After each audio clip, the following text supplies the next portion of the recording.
लाडली बहिणासाठी बचत गटाच्या माध्यमातून रोजगार निर्मित करणं, मग अंधेरीला ट्रॅफिक मुक्त अंधेरी करणं, अंधेरीला टँकर मुक्त अंधेरी करणं, मेट्रो 3 हा Andheri to shift to Colaba जे अंडरग्राउंड मेट्रो आहे, लगभग त्याचं 90% काम पूर्ण झालंय. तेही 2-3 महिन्यात पूर्ण करण्याचे आश्वासन माननीय मुख्यमंत्र्यांनी दिलेलं आहे. एकही मराठी माणसावर अत्याचार अन्याय होता कामा नये आणि जे हा कृत्य केलेलं आहे ते कुठलाही मोठा माणूस असो किंवा कोणाच्याही पाठीवर त्यांना सोडणार नाही. महायुतीचं सरकार आहे, काम करणारं सरकार, 18 तास काम करणारं सरकार आहे.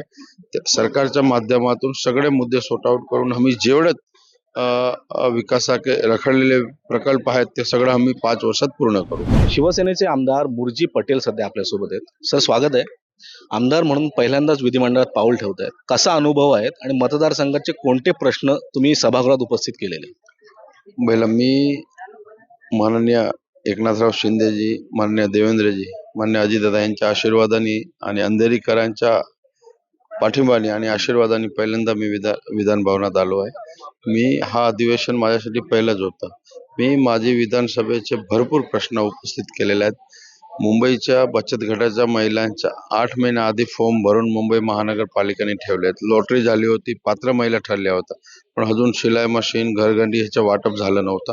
तेही मुद्दा उपस्थित केला. मी माझ्या मतदारसंघात पाण्याचा भरपूर प्रश्न आहे, तेही मुद्दा उपस्थित केला. माझ्या मतदार क्षेत्रात एक हिंदू स्मशानभूमी आहे, त्याच्या 10 वर्षापासून ते असत पडलेली आहे, तेही मुद्दा उपस्थित केला. माझा मतदार क्षेत्र औद्योगिक नगरी आहे अंधेरी पूर्व. तिथे जवळजवळ 6 लाख लोक रोजगारवरून बाहेरून येत असताना ट्रॅफिकची समस्या भरपूर आहे. त्यामुळे 12 DP रोड हा ब्लॉकेज आहे. मी अध्यक्ष महोदय आणि मुख्यमंत्र्यांकडे मागणी केली की रोड आम्हाला उघडं करून द्या. त्याच्यावर जे बाधित घर आहे त्यांना तुम्ही अंधेरीतच शिफ्टिंग द्या PAPच्या माध्यमातून. असे सगळे मुद्दे विकासाचे मी विधानसभेत वेळी मांडले. झोपडपट्टी पुनर्विकासाचा एक मोठा मुद्दा तुमच्या मतदारसंघात आहे, तर तुमच्या माध्यमातून पुढच्या 5 वर्षात हा प्रश्न कसा मार्गी निघणार?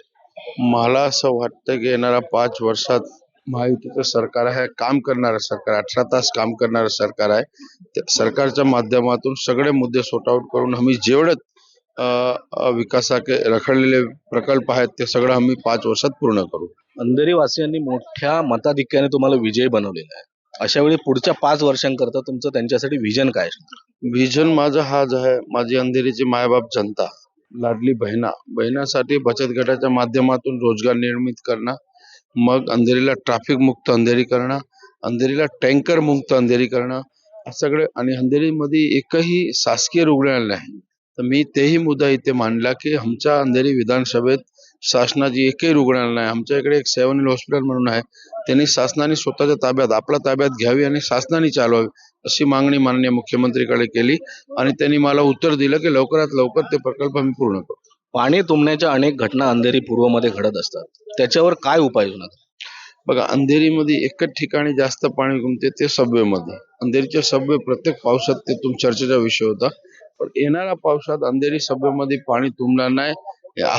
आता मुंबईला गेल्यावर माननीय कमिशनर साहेबांची वेळ मागितली आणि त्याच्याकडून घेऊन मी अंधेरी सबवेचा मुद्दा हा पहिला घेणार आहे.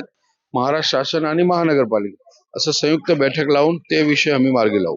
महायुतीला यंदा मुंबईकरांनी मोठा कौल दिलेला आहे.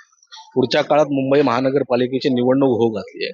अशा वेळी विधानसभेचा निकाल, त्याचं प्रतिबिंब महानगरपालिकेच्या निकालात दिसेल असं वाटतं? 100% दिसेल. हा वेळी महायुतीच्या महापौर मुंबईला बसणार आहेत. महापौर महायुतीच्याच बसेल आणि मला असं वाटतं जवळजवळ 180 ते 190 हा नगरसेवक महायुतीचे तुम्हाला दिसतील. जसं आमदार दिसलं त्याच्यापेक्षाही जास्त नगरसेवक मुंबई महानगरपालिकेत दिसतील. देवेंद्र फडणवीस महाराष्ट्राचे मुख्यमंत्री बनलेले आहेत. अशा वेळी एक मुंबईकर म्हणून तुमच्या त्यांच्याकडून काय अपेक्षा असते? मुंबईकडून भरपूर अपेक्षा आहेत आणि ते माननीय मुख्यमंत्रीजींनी अधिवेशनात कालच सांगितलेलं आहे. कोस्टल रेंजचं काम लवकरात लवकर पूर्ण करणार आहेत. मेट्रो 3 हा Andheri to shift to Colaba जे अंडरग्राउंड मेट्रो आहे, लगभग त्याचं 90% काम पूर्ण झालंय. तेही 2-3 महिन्यात पूर्ण करण्याचे आश्वासन माननीय मुख्यमंत्र्यांनी दिलेलं आहे. असं जेवढं मुंबईचे प्रकल्प असतील, मेट्रो असतील, कोस्टल रोड असतील, म्हणजे मुंबईत CCTV कॅमेरे बसवायचे आहेत, भरपूर अपेक्षा त्यांच्याकडून आहे. त्यांनी मुख्यमंत्री महोदयांनी विधान भवनात आश्वासन दिले आहे. कल्याणमध्ये मराठी माणसाला मारहाणीचा एक प्रकार उघडकीस आलेला आहे. त्यावरून विरोधक सरकारवरती गंभीर आरोप करतात. बघा, कालच मुख्यमंत्री महोदयांनी विधान भवनात त्यांचे उत्तर देताना सांगितलेलं आहे ते एकही मराठी माणसावर अत्याचार अन्याय होता कामा नये आणि जे हा कृत्य केलेलं आहे ते कुठलाही मोठा माणूस असो किंवा कोणाच्याही पाठीवर त्यांना सोडणार नाही. धन्यवाद सर, महा एमटीबीशी संवाद साधल्याबद्दल. तर हे होते अंधेरी पूर्वचे आमदार मुरजी पटेल. कॅमेरामन आलेख चाळकेसह मी सुहास शेलार, महा एमटीबी, नागपूर.